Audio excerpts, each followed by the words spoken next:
परभणीत संविधानाच्या प्रतीची विटंबना करण्यात आली आणि त्यानंतर आंबेडकरी अनुयायी संताप व्यक्त करताना पाहायला मिळालेले आहेत। परभणीत त्याच दिवशी खरतर जाळपोळ तोडफोड करण्यात आली। त्यानंतर दुसऱ्या दिवशीही तीच परिस्थिती दिसली।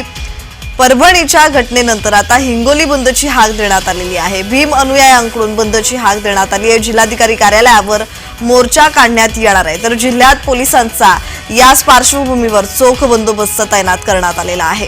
कारण काल सुद्धा परभणीमध्ये आंदोलन झालं, शांततेत हे आंदोलन सुरू होतं, मात्र दुपारनंतर या आंदोलनाला हिंसक वळण लागलं। जाळपोळ करण्यात आली, तोडफोड करण्यात आली, दगडफेक करण्यात आली। पोलिसांनी या परिस्थितीवर नियंत्रण सुद्धा मिळवलं आणि असाच प्रकार हिंगोलीत घडू नये यासाठी आता पोलीस सतर्क झालेली आहे। पोलिसांकडून चोख बंदोबस्त तैनात करण्यात आलाय।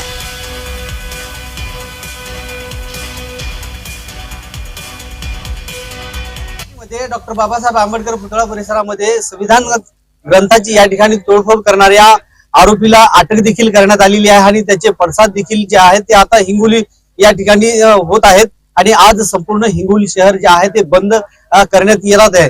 याच संदर्भामध्ये आज या ठिकाणी भीम अनुयायी या ठिकाणी उपस्थित आहेत। आपण यांच्याकडून जाणून घेऊया की कशा पद्धतीचे या ठिकाणी नियोजन आहे, काय सांगाल? आज या ठिकाणी सर्व आंबेडकरवादी संघटनेच्या वतीने हिंगोली शहरामध्ये बंदचं आयोजन करण्यात आलं आहे। त्या बंदच्या आयोजनाला या ठिकाणी सर्व व्यापाऱ्यांनी, त्यामध्ये भुसार, किराणा, भाजी मार्केट, कपडा अशा किरकोळ आणि ठोक व्यापाऱ्यांनी या ठिकाणी बंद मध्ये आम्हाला उत्स्फूर्त प्रतिसाद दिला। आरोपीला अटक करण्यात आली असली तरी या प्रकारच्या गुन्ह्यामध्ये कठोर शिक्षा होणं गरजेचं आहे। अशा प्रकारच्या गुन्ह्यामध्ये जन्मठेप व्हावी आणि हा जो खटला आहे तो फास्ट ट्रॅक कोर्टामध्ये चालावा, जेणेकरून आम्हाला त्यामध्ये लवकर न्याय मिळेल आणि भविष्यामध्ये असे प्रकार सुद्धा घडणार नाही। माथे फिरू असे प्रत्येक बाबासाहेबांच्या पुतळ्यापाशी जर विटंबना संविधानाच्या करतात तर आमची शासनाला अशी मागणी आहे की त्याला कठोर शिक्षा झाली पाहिजे। डॉक्टर बाबासाहेब आंबेडकरांच्या पुतळ्याला आणि संविधानाला